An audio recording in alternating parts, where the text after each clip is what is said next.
ઘણી બધી રાસાયણિક પ્રક્રિયાઓ આપણી આસપાસ થતી હોય છે. મેં તમને યાદી બનાવવાનું પણ કહ્યું હતું. કેવા પ્રકારની પ્રક્રિયાઓ હોય છે? તો ઉનાળાની અંદર ઓરડાના તાપમાને મૂકેલું દૂધ હોય તો એ બગડી જાય છે. લોખંડની વસ્તુઓ જેવી કે તવો હોય, તપેલા હોય, ખીલા હોય, એને જો ભેજવાળા વાતાવરણમાં રાખીએ તો એના ઉપર કાટ લાગે છે. આ ઉપરાંત દ્રાક્ષ છે એ દ્રાક્ષનું આથવણ થવું એ પણ એક રાસાયણિક પ્રક્રિયા છે અને આ રાસાયણિક પ્રક્રિયા દરમિયાન દ્રાક્ષમાંથી ઇથેનોલ મળે છે. ખોરાકનું રંધાવું એ પણ આપણે રાસાયણિક પ્રક્રિયા વિશે વાત કરી હતી. એમાં કઈ કઈ રાસાયણિક પ્રક્રિયાઓ થાય છે? શરીરમાં ખોરાકનું પાચન થવા જેવી જટિલ રાસાયણિક પ્રક્રિયાની ચર્ચા આપણે કરી હતી અને શ્વાસોશ્વાસની ક્રિયા દરમિયાન શ્વાસ અને ઉચ્છ્વાસ ની આપલે દરમિયાન થતી પ્રક્રિયાઓની પણ કેટલીક વાત આપણે કરી હતી. મિત્રો હવે આપણે અહીંયા કેટલીક બીજી ચર્ચાઓ કરીએ. લાસ્ટ પિરિયડની અંદર આપણે થોડે જ્યાં છૂટી ગયું હતું, જ્યાંથી આપણે શરૂઆત કરી હતી ત્યાંથી આપણે વાત કરીએ. આપણે એક રાસાયણિક પ્રક્રિયા જોઈ હતી Fe એટલે કે લોખંડની પાણીની વરાળ સાથેની પ્રક્રિયા. આ સૂત્રને આપણે બેલેન્સ પણ કર્યું હતું. એમાં થોડીક વાતની અંદર કંઈક રહી ગયું ને આપણો સમય પૂરો થયો. હું જરા યાદ કરાવી લઉં. આપણે શું કર્યું હતું? પ્રક્રિયા આપણી પાસે આવી હતી Fe plus H2O પાણીની વરાળ gives Fe3O4 plus H2. મિત્રો અહીંયા આ રાસાયણિક પ્રક્રિયાને આપણે બેલેન્સ કર્યું હતું. હવે આગળની તરફ આપણે જઈએ. છેલ્લું સોપાન 7. આ સોપાનની અંદર એમ કહેવામાં આવે છે કે આ સોપાનની અંદર પ્રક્રિયામાં આપણે કશું નથી કરવાનું. પ્રક્રિયાની અંદર પરમાણુઓ તો આપણે બેલેન્સ કરી દીધા છે. હવે આ પ્રક્રિયાની અંદર આપણે એની ભૌતિક સ્થિતિ વિશેની વાત કરીશું. ભૌતિક સ્થિતિ શા માટે લખાય છે? તો ભૌતિક સ્થિતિ લખીએ તો આપણું જે રાસાયણિક સમીકરણ છે એ વધારે અર્થસૂચક બને છે. આપણું રાસાયણિક સમીકરણ અર્થસૂચક બને એટલા માટે આપણે સમીકરણો લખીએ છીએ. તમને હું કેટલીક યાદી બતાવું. દાખલા તરીકે આપણે જો રાસાયણિક પદાર્થોમાં ઘન પદાર્થો વાપરતા હોઈએ તો ઘન પદાર્થો માટે S સંજ્ઞા લખાય છે. S એટલે કે સોલિડ. જો આપણે વાયુરૂપ પદાર્થો વાપરતા હોઈએ તો વાયુરૂપ પદાર્થ માટે G સંજ્ઞા વપરાય છે અને જો આપણે પ્રવાહીરૂપ પદાર્થો વાપરતા હોઈએ તો એના માટે L સંજ્ઞા વપરાય છે. જલીય પદાર્થો વાપરતા હોઈએ તો જલીય પદાર્થો માટે AQ સંજ્ઞા વપરાય છે. આ ઉપરાંત પ્રક્રિયા દરમિયાન જો કોઈ વાયુ ઉત્પન્ન થતો હોય તો વાયુ ઉત્પન્ન થતો હોય એવી ઘટનાની અંદર આપણે તીર ઉપરની તરફ કરીએ છીએ અને જો કોઈ અવક્ષેપ ઉત્પન્ન થતો હોય તો અવક્ષેપને આપણે તીર નીચેની તરફ કરીને દર્શાવીએ છીએ. હવે તમને થતું હશે ક્યાં દર્શાવી શકાય? દાખલા તરીકે આપણી પ્રક્રિયા દરમિયાન અહીંયા હાઇડ્રોજન વાયુ ઉત્પન્ન થાય છે તો તીર ઉપરની તરફ કરીશું તો એનો મતલબ એવો થાય છે કે હાઇડ્રોજન વાયુ ઉત્પન્ન થયો જે ઉપરની તરફનું તીર બતાવે છે. ઓકે. અને આપણને યાદ હશે ગઈકાલે આપણે પ્રક્રિયા એક જોઈ હતી લેડ નાઇટ્રેટની પોટેશિયમ આયોડાઇડ સાથેની પ્રક્રિયા. આ પ્રક્રિયાની અંદર લેડ આયોડાઇડના અવક્ષેપ મળ્યા હતા. ઓકે. હું એક એનું સૂત્ર લખું છું. લેડ આયોડાઇડ એટલે PbI2. હવે આના અવક્ષેપ મળે એટલે તીર નીચેની તરફ કરાય છે. ઓકે. તમને ખ્યાલ આવી ગયો હશે. તો હવે આ સિવાય આપણે જલદ અને મંદ દ્રાવણો પણ પ્રક્રિયા દરમિયાન વાપરીએ છીએ. તમને ખ્યાલ હશે કે આપણે ઝીંક ધાતુની પ્રક્રિયા મંદ સલ્ફ્યુરિક એસિડ અથવા તો મંદ હાઇડ્રોક્લોરિક એસિડ સાથે પ્રક્રિયા કરી હતી. તો જો જલદ અથવા તો મંદ દ્રાવણો વાપરતા હોઈએ તો એને ડાયલ્યુટ અથવા તો કોન્સન્ટ્રેટ એવા સંકેતથી લખાય. જેમ કે જો જલદ વાપરતા હોઈએ તો CONC એટલે કે કોન્સન્ટ્રેટ H2SO4 એટલે કે કોન્સન્ટ્રેટ સલ્ફ્યુરિક એસિડ. અને જો મંદ દ્રાવણ વાપરતા હોઈએ કોઈ એસિડનું કે કોઈ પદાર્થનું તો એને આપણે ડાયલ્યુટ એટલે કે DIL ડાયલ્યુટ માટે, HCl એટલે હાઇડ્રોક્લોરિક એસિડનું મંદ દ્રાવણ. સમજ પડી ગઈ હશે તમને? ઓકે. તો હવે મિત્રો આપણે જરા ઝડપથી આગળની તરફ જઈએ.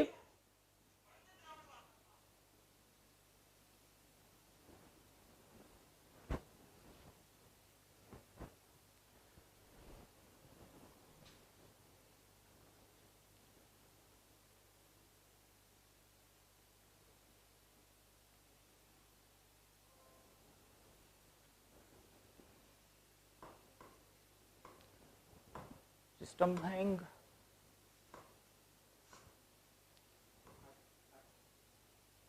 ઓકે, તાપમાન, દબાણ અને ઉદ્દીપકની જે કઈ પ્રક્રિયાઓ છે એને આપણે દર્શાવીએ છીએ. હવે તમારી પાસે અહીંયા બે રાસાયણિક પ્રક્રિયાઓ મેં આપી છે. પ્રક્રિયા કોની વચ્ચે છે, એમાં શું થાય છે, અત્યારે હાલ એના તરફ ધ્યાન નથી આપવાનું. તમારે શું જોવાનું છે કે આ પ્રક્રિયા દરમિયાન અહીંયા તમે જોઈ શકો છો કે અહીંયા કોઈ સંકેત બીજો વાપર્યો છે, CO એટલે કાર્બન મોનોક્સાઇડ, એની સાથે G સંકેત વાપર્યો છે એટલે કે ત્યાં આગળ કાર્બન મોનોક્સાઇડ ગેસ ફોર્મમાં છે એટલે કે વાયુ સ્થિતિમાં છે. અહીંયા હાઇડ્રોજન પણ ગેસ ફોર્મમાં છે એટલે કે વાયુરૂપ અવસ્થામાં છે. અને અહીંયા તમે જોઈ શકો છો L લખ્યું છે. L નો મતલબ શું? લિક્વિડ એટલે કે પ્રવાહી. તો એ સિવાય આ બંને પ્રક્રિયાની અંદર તમે એક વિશેષ વસ્તુ જોઈ શકો છો કે અહીંયા તીર ઉપર કંઈક લખ્યું છે. તો આ તીર ઉપર જે લખ્યું છે એ પ્રક્રિયાની પરિસ્થિતિ સૂચવે છે.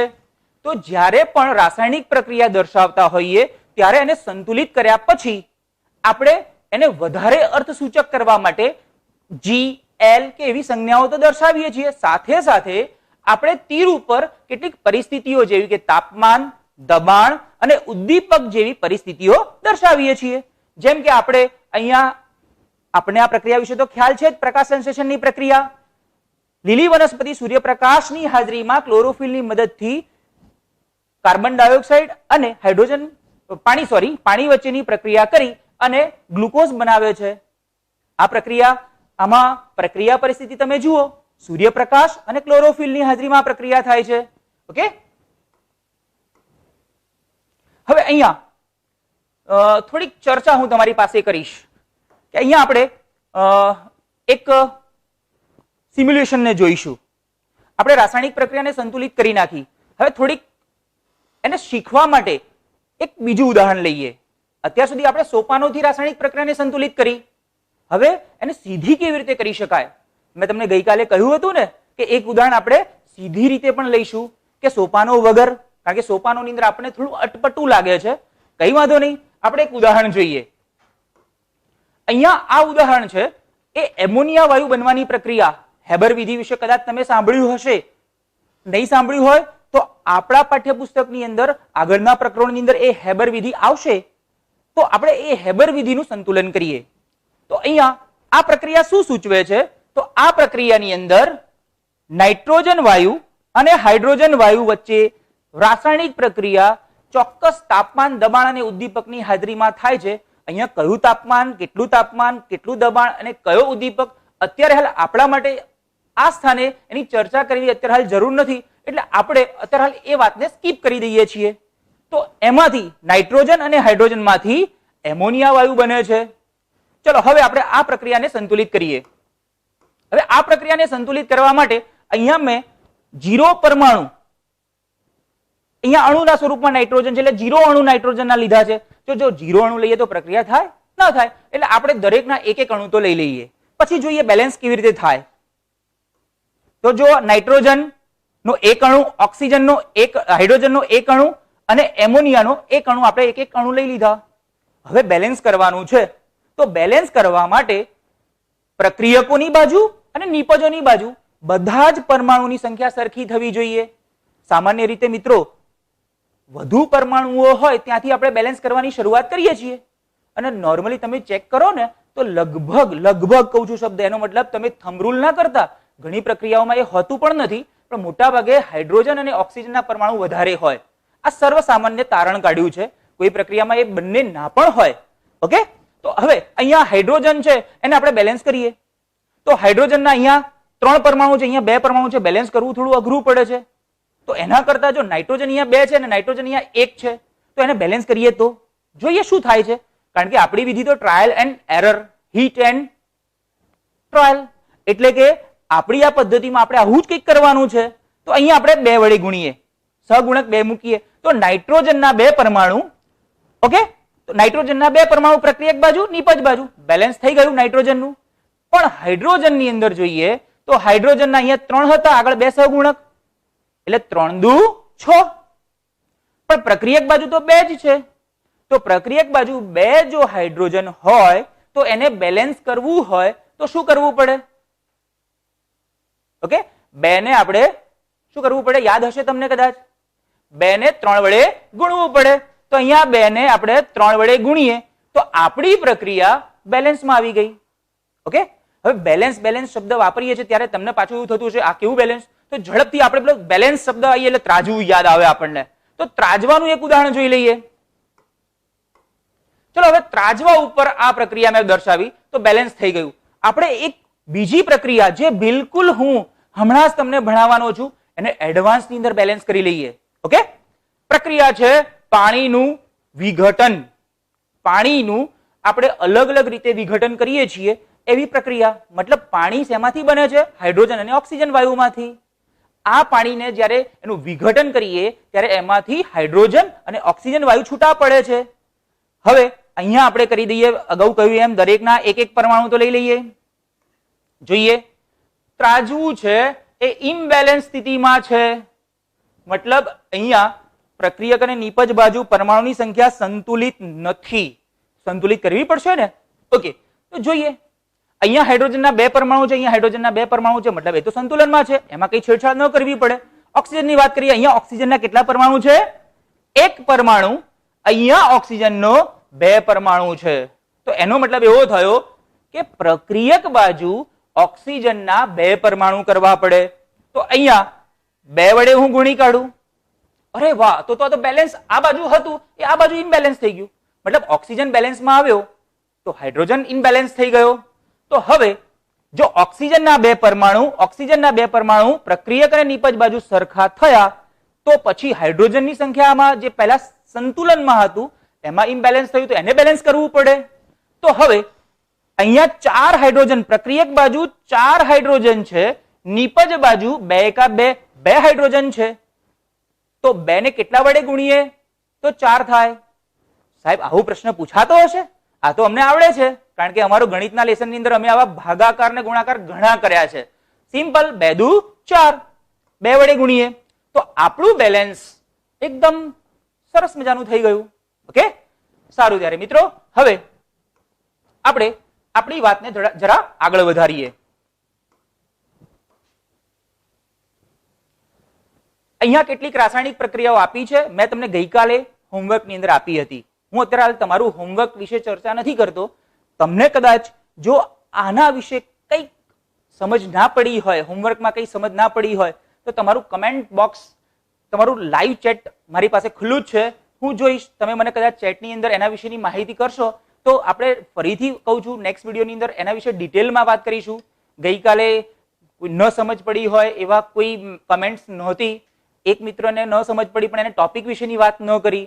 તો એવી કંઈ પણ મૂંઝવણ હોય તો મિત્રો ખાસ તમે અમારું ધ્યાન દોરજો.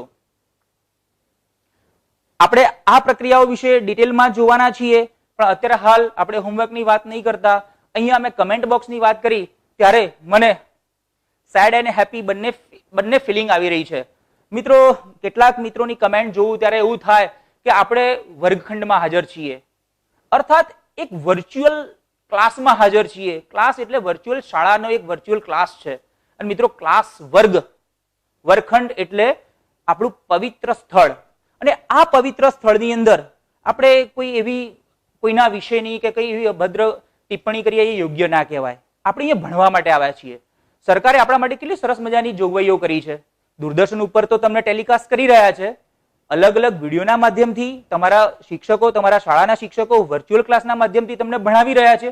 એ સિવાય તમને નથી સમજ પડી એના માટે એક સ્પેશિયલ યુટ્યુબ ક્લાસ પણ શરૂ કર્યો, માઇક્રોસોફ્ટ ટીમ ક્લાસ પણ શરૂ કર્યો અને ફેસબુક ક્લાસ પણ શરૂ કર્યો. અરે જીઓનો ક્લાસ પણ શરૂ કર્યો છે. જો આટલી બધી સરકાર તમારા માટે, તમારા અભ્યાસને સારી રીતે કરવા માટે જો સરકાર આટલી સગવડ કરતી હોય તો પછી આપણે અભ્યાસનું જ કાર્ય કરીશું. તમારા મમ્મી અને પપ્પાએ તમને ફોન અભ્યાસ માટે આપ્યો છે. ઓકે, એટલે મિત્રો આપણે આ જે કઈ કમેન્ટ છે એ કમેન્ટ આપણા અભ્યાસને લગતી જ કરીએ. એટલે મને થોડી બેડ ફિલિંગ આવી કે વિદ્યાર્થીઓ કેમ અભ્યાસની વાત નથી કરતા, પણ સાથે હેપીનેસ પણ છે કે મારી સાથે 1000 કરતા પણ વધારે વિદ્યાર્થીઓ જોડાયા છે અને એમની બહુ જ પોઝિટિવ કમેન્ટ આવે છે જે અમારો ઉત્સાહમાં ઘણો બધો વધારો કરી રહી છે.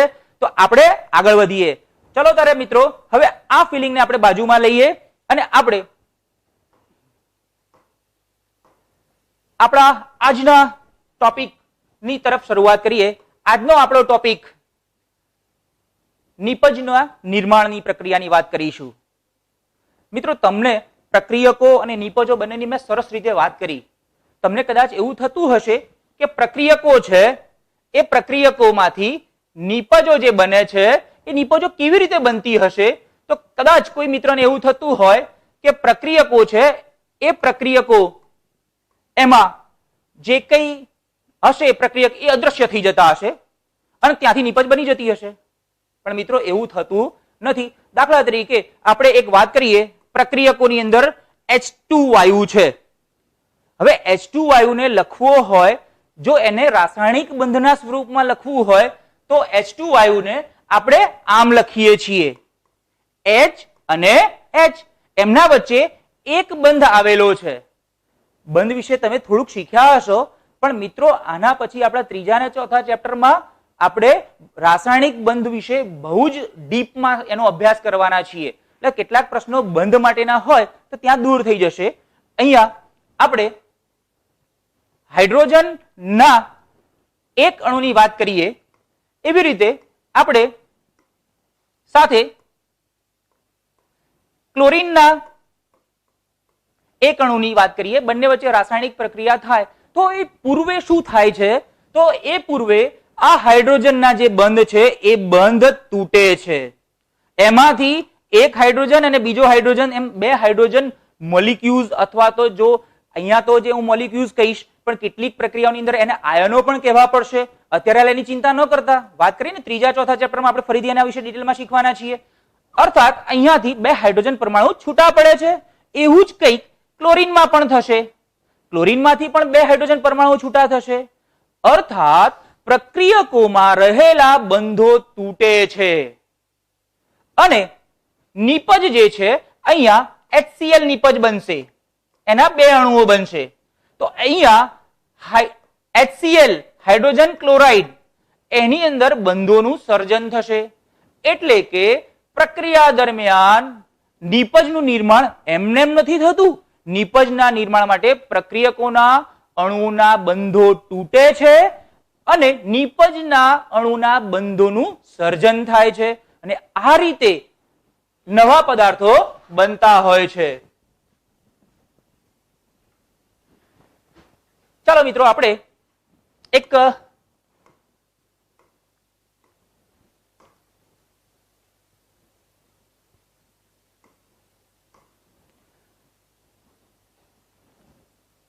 વર્ચ્યુઅલ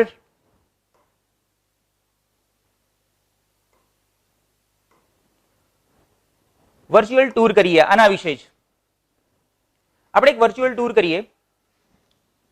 માય કેમિસ્ટ્રી લેબ, એની અંદર આપણે એક રિએક્શન જોઈએ. મિત્રો, મેં હમણાં તમને જે પ્રક્રિયાની વાત કરી એ પ્રક્રિયામાં કંઈક આવું થાય. આપણી પાસે ક્લોરીનના બે પરમાણુઓ છે. ઓકે, અહીંયા ક્લોરીનના બે પરમાણુઓ છે. આ બંને પરમાણુઓ જે છે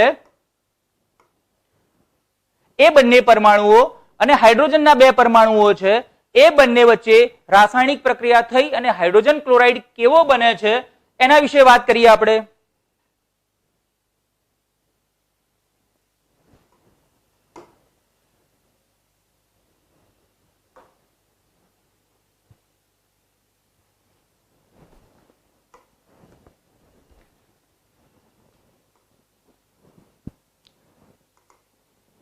તો અહીંયા આપણે જોઈ શકીએ છીએ કે અહીંયા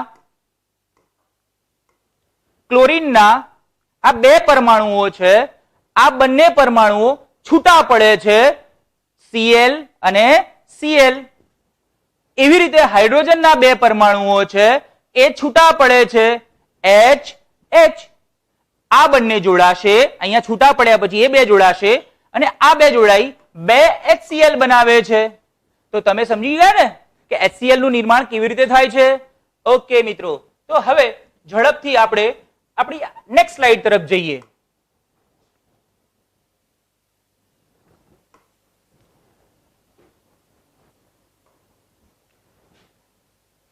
આપણે હવે જો પ્રક્રિયક કેવી રીતે બને છે, નિપજ કેવી રીતે બને છે, તો પછી એ પ્રક્રિયકો પ્રક્રિયા અલગ અલગ રીતે કરી અને અલગ અલગ નિપજો આપશે.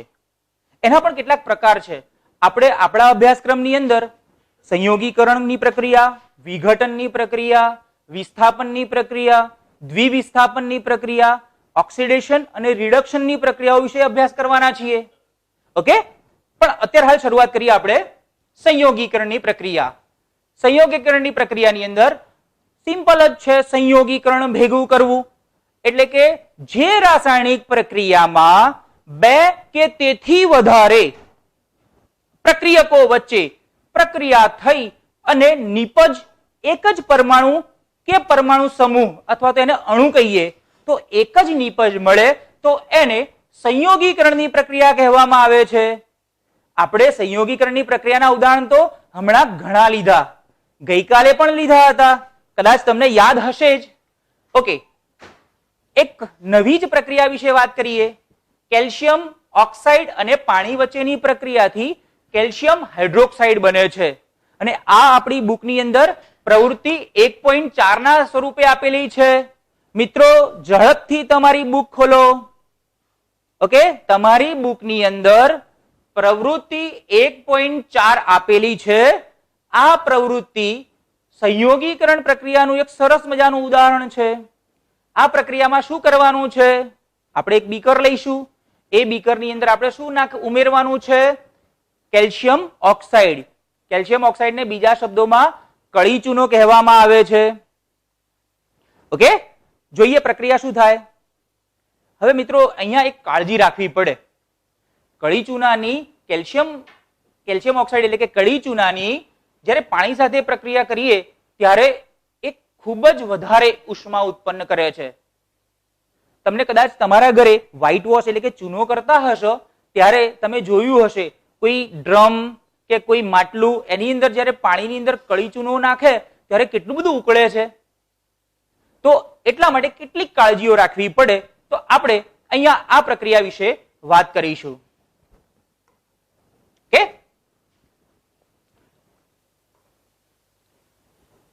એક વિડિયો જોઈએ. આ પ્રક્રિયામાં શું થતું હોય છે એની કેટલી ગંભીરતા પણ તમને ખ્યાલ આવે. એક વિડિયો જોઈએ કેલ્શિયમ ઓક્સાઇડની H2O સાથેની પ્રક્રિયા.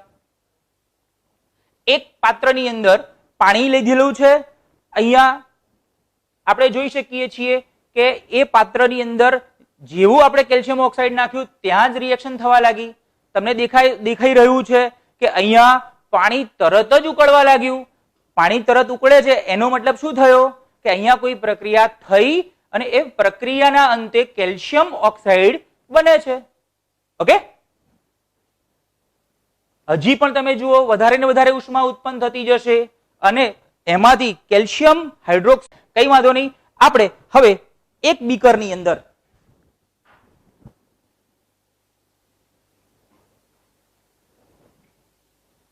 એક બીકર લઈએ છીએ.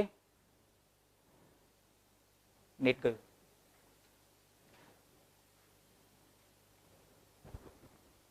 નેટ ગયું. ઓકે, આપણી પાસે એક બીકર છે. આ બીકરની અંદર મેં પહેલાથી પાણી રાખ્યું છે અને મારી પાસે એક ચૂનાનો પથ્થર અથવા તો કેલ્શિયમ ઓક્સાઇડ છે.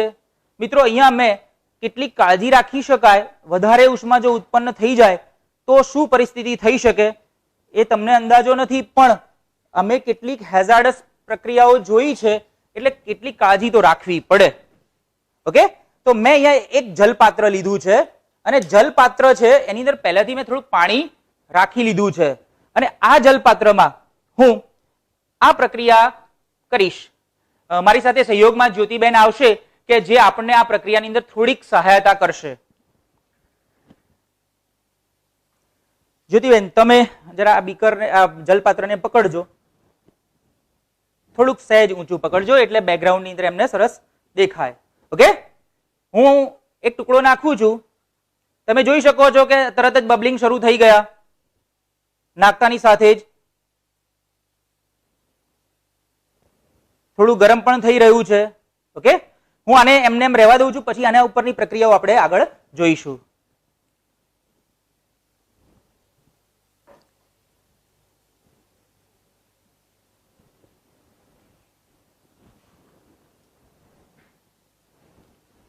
ઓકે મિત્રો, ફરીથી આપણે આપણા બોર્ડ ઉપર પરત આવી જઈએ પ્રવૃત્તિ કર્યા પછી. હવે અહીંયા આ જે પ્રક્રિયા છે એ પ્રક્રિયાને આપણે લખી લઈએ.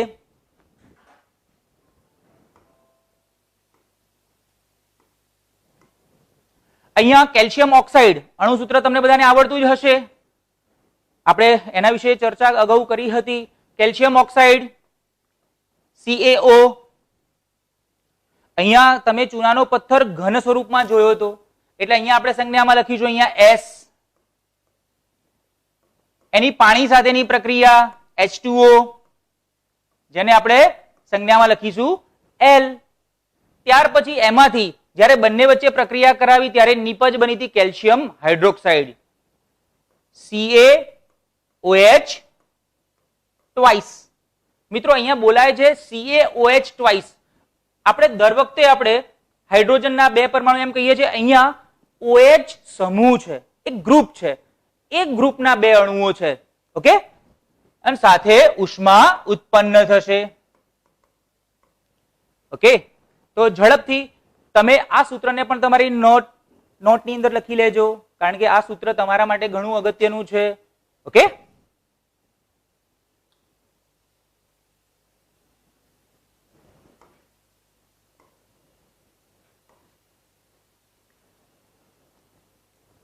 આ પ્રક્રિયાનો સાર શું?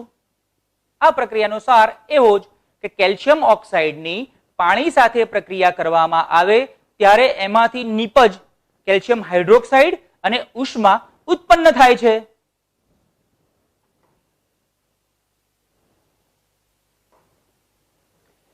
તમારી પાસે નોટબુક છે, પેન છે, તો તમારે મને આ પ્રક્રિયાની અંદર વપરાતા પદાર્થોને તમારે ચેટ બોક્સની અંદર લખીને મોકલવાના છે. ઉદાહરણ છે કોલસાના દહનની પ્રક્રિયા. કોલસાનું અણુસૂત્ર શું થાય, એની સંજ્ઞા શું છે, અને એનું દહન કરીશું ત્યારે કયો પદાર્થ વપરાશે. ઓકે, જલ્દી હું કમેન્ટમાં જોઈ રહ્યો છું કેટલાક મિત્રો કોલસાના દહનની પ્રક્રિયાને સમજી ગયા હશે. અહીંયા એક મિત્રએ જવાબ ખોટો આપ્યો છે. ઓકે, હું જોઈ રહ્યો છું. ઝડપથી કોલસાના દહનની પ્રક્રિયામાં કયા પદાર્થો વપરાશે, પ્રક્રિયકો કયા કયા હશે? પ્રિન્સનો જવાબ સાચો છે.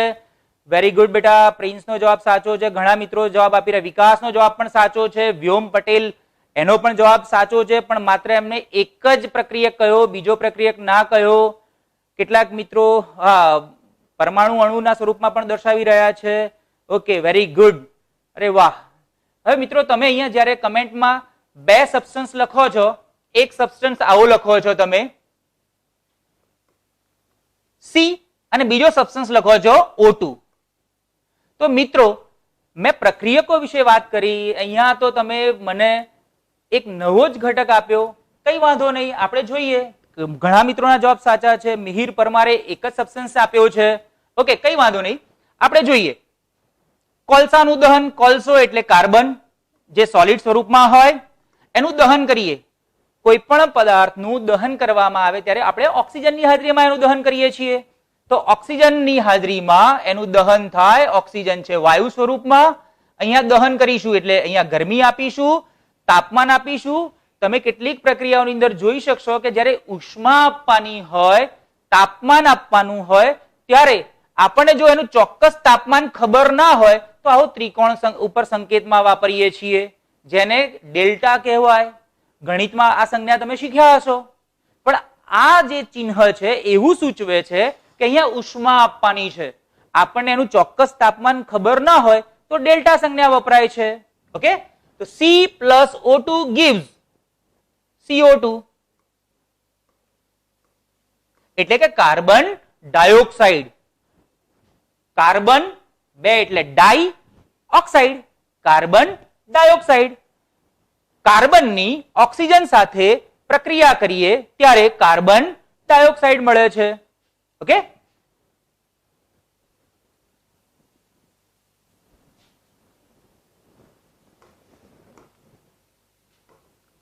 બીજું એક ઉદાહરણ પાણીના નિર્માણની પ્રક્રિયા. ઓકે મિત્રો, ફરીથી પાણીના નિર્માણ માટે કયા કયા પ્રક્રિયકો વપરાશે તમારે મને ચેટ બોક્સમાં કહેવાનું છે. ઓકે, પાણીના નિર્માણ માટે કયા કયા પ્રક્રિયકો વપરાશે?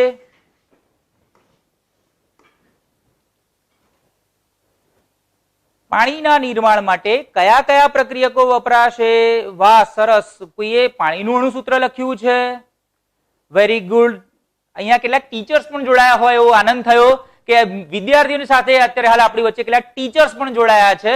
ખૂબ સારી વાત છે કે શિક્ષકો પણ જોડાઈ રહ્યા છે અને સાથે સાથે શિક્ષકો એમના વર્ગના જે વિદ્યાર્થીઓ છે ત્યાં સુધી આ મેસેજ પહોંચાડી રહ્યા છે. મિત્રો, સરસ મજાના પ્લેટફોર્મ પર આપણે જ્યારે ભણી રહ્યા છીએ ત્યારે વિદ્યાને વહેંચવાથી વધે છે. એટલે વિદ્યાને વહેંચીશું કેવી રીતે? શેર કરીને. ઓકે, તો તમે આ વિડીયોની લિંક તમારા જેટલા પણ ગ્રુપની અંદર, તમારા મિત્ર વર્તુળની અંદર, તમારા ક્લાસરૂમની અંદર જે કોઈ મિત્રો ભણતા હોય એમને મોકલો. શિક્ષકશ્રીઓને વિનંતી કે તમારા વર્ગનો એક પણ વિદ્યાર્થી આવા સરસ મજાના એજ્યુકેશનથી વંચિત ના રહી જાય એનું ધ્યાન રાખશો. આની લિંક દરેકને શેર કરીશું. મિત્રો, પાણીના નિર્માણની પ્રક્રિયાની અંદર ઘણા બધા મિત્રોએ સરસ રીતે જવાબ આપ્યો છે. Very good. તો પાણીના નિર્માણ માટે વપરાય છે હાઇડ્રોજન વાયુ, ઓક્સિજન વાયુ. બંને વચ્ચે પ્રક્રિયા થાય ત્યારે એમાંથી H2O બને છે. H2O જો અહીંયા ઊંચા તાપમાને કર્યું હોય તો ગેસ ફોર્મમાં હોય અને કુદરતી પ્રક્રિયા બહુ જ ધીમા દરે થતી પ્રક્રિયામાં હોય તો અહીંયા લિક્વિડ ફોર્મમાં હોય. કુદરતમાં આ પ્રક્રિયા થાય છે પણ બહુ જ ધીમો દર છે. નહીતર તો હાઇડ્રોજન અને ઓક્સિજન તરત અત્યારે હાલ વાતાવરણમાં છે જ ક્યાંક ને ક્યાંક, તરત પ્રક્રિયાથી પાણી ન બની જાય. પણ એનો દર, પ્રક્રિયા દર બહુ જ ધીમો છે, વર્ષો લાગે છે એના માટે. એટલા માટે આપણે અત્યારે હાલ એની ચર્ચા અહીંયા કરીશું નહીં. ચલો ઝડપથી મિત્રો આપણે નેક્સ્ટ સ્લાઇડ તરફ જઈએ.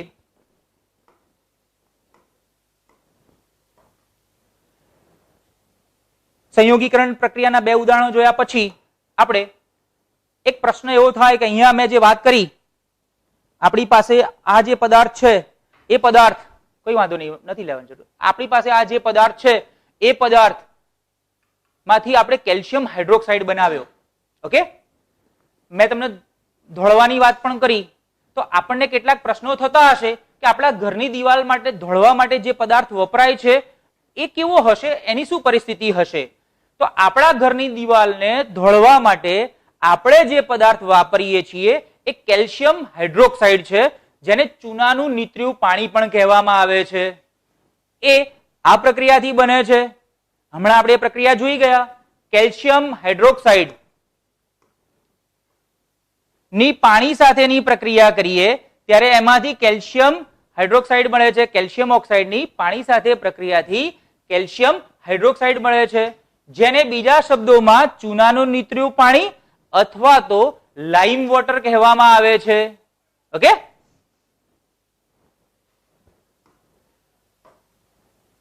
હવે તમને એવું થાય કે ચૂનાનું નીતરું પાણી તો અહીંયા ઉપર તમે જોઈ શકો છો, ટ્રાન્સપરન્ટ છે, આરપાર દેખી શકાય એવું છે. તો અમારા ઘરે દિવાલ તો સફેદ થઈ જાય છે.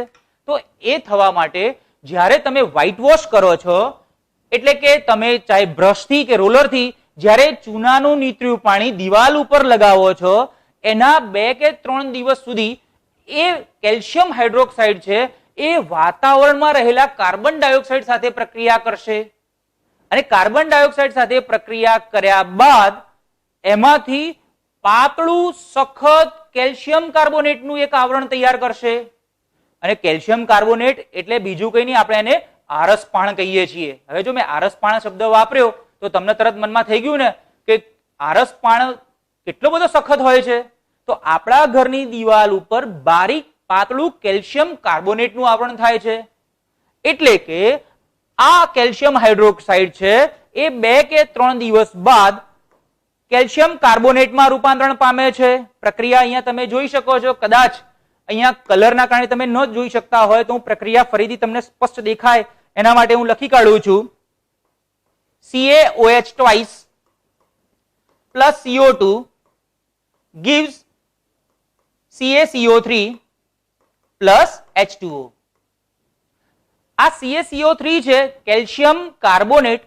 આ કેલ્શિયમ કાર્બોનેટ ને બીજા શબ્દોમાં આરસપાણ કહીએ છીએ, જેનું પાતળું સ્તર થવાથી એકદમ સરસ મજાનું આપણને વ્હાઇટ વોશ દેખાય છે. ઓકે,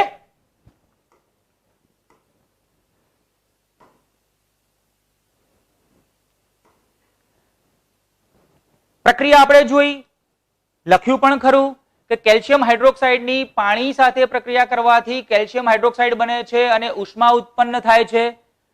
તો આ જે પ્રક્રિયા છે એ પ્રક્રિયા દરમિયાન ઉષ્મા ઉત્પન્ન થઈ. જે રાસાયણિક પ્રક્રિયા દરમિયાન ઉષ્મા ઉત્પન્ન થતી હોય, મુક્ત થતી હોય એવી રાસાયણિક પ્રક્રિયાને આપણે ઉષ્માક્ષેપક પ્રક્રિયા કહીએ છીએ, જેને ઇંગ્લિશમાં એક્ઝોથર્મિક રિએક્શન કહેવામાં આવે છે. તો અહીંયા આપણે કેલ્શિયમ હાઇડ્રોક્સાઇડ ની બનવાની જે પ્રક્રિયા છે એ ઉષ્મા ઉત્પન્ન કરનારી પ્રક્રિયા હોવાથી આ પ્રક્રિયાને આપણે ઉષ્માક્ષેપક પ્રક્રિયા કહીએ છીએ. ઓકે, દાખલા તરીકે એક ઉષ્માક્ષેપક પ્રક્રિયા છે કુદરતી વાયુના દહનની પ્રક્રિયા. કુદરતી વાયુ તરીકે આપણે મિથેનને ઓળખીએ છીએ, એની પ્રક્રિયા દહનની પ્રક્રિયા છે એ કેવી છે? ઉષ્માક્ષેપક પ્રક્રિયા. બીજી છે કોલસાના દહનની પ્રક્રિયા. કોલસાનું દહન થવું એ પણ ઉષ્માક્ષેપક પ્રક્રિયા છે. તો અહીંયા કુદરતી વાયુના દહનની પ્રક્રિયા આપણે જો લખવી હોય તો આપણે આમ લખી શકીએ, કુદરતી વાયુ જેને આપણે કહીએ છીએ CH4, એનું નામ છે મિથેન, એનું દહન કરીએ, દહન શબ્દ આવે એટલે ઓક્સિજનની હાજરીમાં આપણે દહન કરીએ છીએ, ત્યારે એમાંથી CO2 વાયુ, પાણીની વરાળ એટલે કે પાણી અને સાથે ઉષ્મા છૂટી પડે છે. કોલસાના દહનની પ્રક્રિયા આપણે હમણાં જોઈ, ફરીથી હું લખી કાઢું, C+O2 gives CO2. કોલસો ઘન સ્વરૂપમાં, વાયુ સ્વરૂપમાં ઓક્સિજન છે, એમાંથી CO2 વાયુ સ્વરૂપમાં મળે છે. ઓકે, તો આપણી પાસે આ બે સરસ મજાની પ્રક્રિયાઓ છે, એક કુદરતી વાયુનું દહન, બીજું કોલસાનું સળગવું.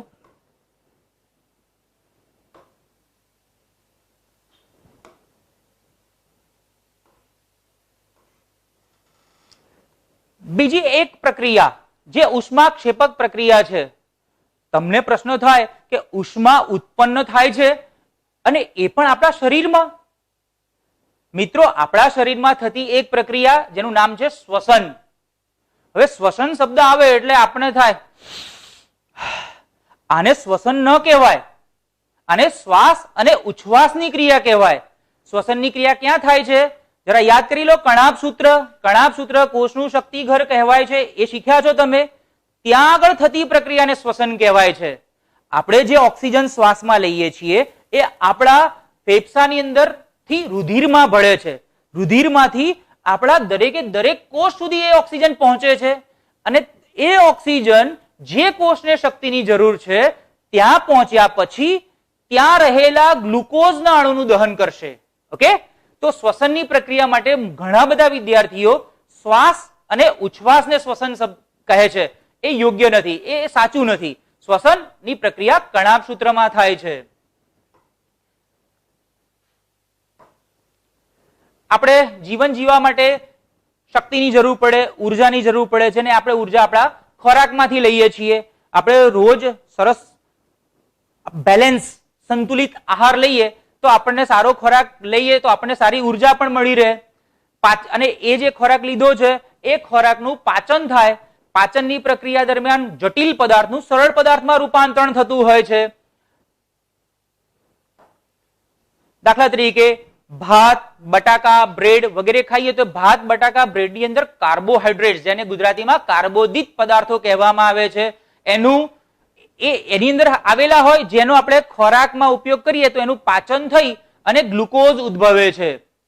આ ગ્લુકોઝ છે એ ગ્લુકોઝ આપણા શરીરમાં દરેકે દરેક કોષ સુધી રુધિરના મારફતે પહોંચે છે અને ત્યાં જઈ અને ઓક્સિજન સાથે એ સંયોજાઈ અને ઉર્જા આપે છે. ક્યાંક એવું તો નથી થતું ને કે મારા શરીરમાંથી ઉર્જા નીકળી રહી છે, કોઈ કોષ છે સળગી રહ્યો છે, ત્યાં આગળ દહન થઈ રહ્યું છે? મિત્રો, આ બહુ જ મંદ દહનની પ્રક્રિયા છે, જેને આપણે એનાથી આપણે ગરમી અંદર ઉત્પન્ન થાય એવું નથી સમજી શકતા. ઓકે, પ્રક્રિયા કંઈક આ રીતે છે. C6H12O6 ગ્લુકોઝનું અણુસૂત્ર છે, એની ઓક્સિજન સાથે પ્રક્રિયા કરીએ ત્યારે એમાંથી 6CO2 પ્લસ 6H2O અને ઉર્જા મુક્ત થાય છે. ઓકે, પ્રક્રિયા તમને ખ્યાલ હશે, કારણ કે આ પ્રક્રિયા 8મા ધોરણમાં પણ શીખ્યા, 9માં પણ આવેલી છે.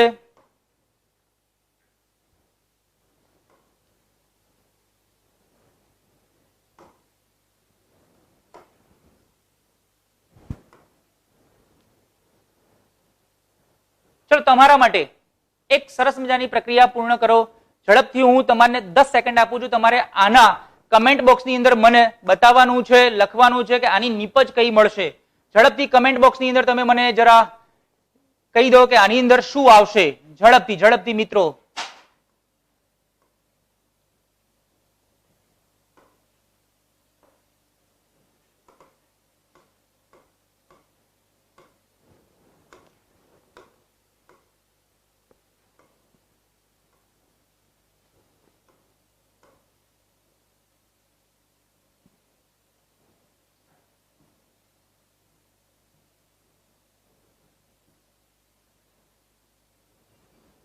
ચલો ઝડપથી સેકન્ડ ચાલુ છે. મારે માત્ર 5 સેકન્ડની અંદર જવાબ હવે જોઈશે. અરે 10 સેકન્ડ થઈ ગયું. ઓકે, અરે વાહ, સરસ. ઘણા બધા મિત્રોનો જવાબ સાચો. હેતનો જવાબ સાચો છે, હિતનો જવાબ સાચો છે. Very good. અહીંયા નીપજ મળશે આપણને 2HCl. 2 કેમ લખ્યા? 2 આપણે આ સમીકરણને સંતુલિત કરવા માટે 2 લખ્યા. પ્રક્રિયક નીપજ બાજુ પરમાણુની સંખ્યા તમે ચેક કરી શકો છો.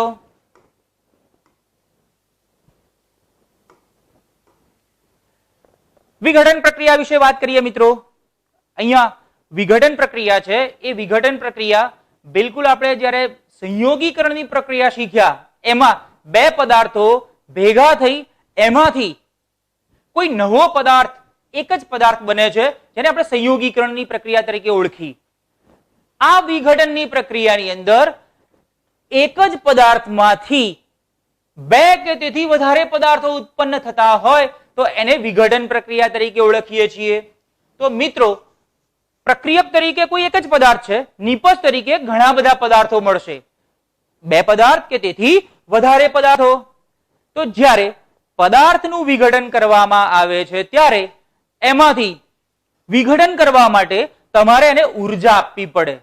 અને ઉર્જા આપણે અલગ અલગ માધ્યમથી આપી શકીએ. પદાર્થનું વિઘટન કરીએ છીએ એનો મતલબ એમાંથી બંધ તોડીએ છીએ. બંધ તોડવા માટે એટલે કે વિઘટન કરવા માટે એને જે ઉર્જા છે એ અલગ અલગ 3 રીતે આપી શકીએ છીએ. એક ઉષ્મા દ્વારા, પ્રકાશ દ્વારા અને વિદ્યુત દ્વારા.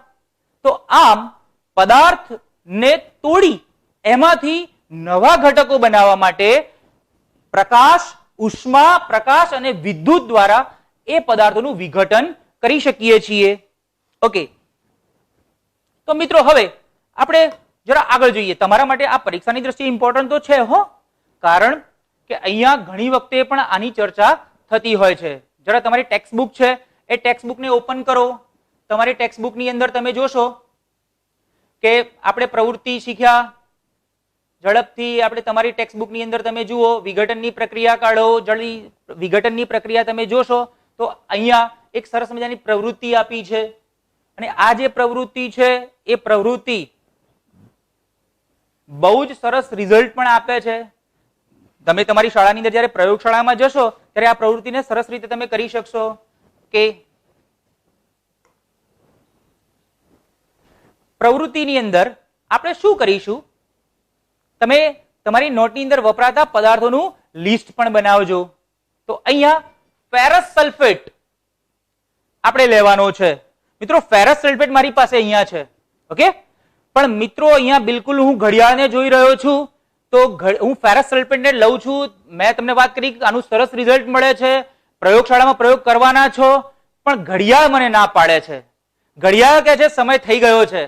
અને જો તમારે આ પ્રવૃત્તિ અને આના પછીની સરસ મજાની પ્રવૃત્તિ જોવી હોય તો બિલકુલ કાલે 11 વાગે વિજ્ઞાનના ક્લાસની અંદર હાજર રહેજો. તમારા મિત્રોને હાજર કરજો અને સવારે 10 વાગ્યાનું ગણિતનું લેસન તો ચૂકતા નહીં. ગણિત અને વિજ્ઞાનનું પેરેલલ લેસન આપણે અહીંયા જ એક જ વર્ચ્યુઅલ ખંડની અંદર આપણે બેસી અને એનો અભ્યાસ કરીશું. નમસ્તે, જય હિન્દ.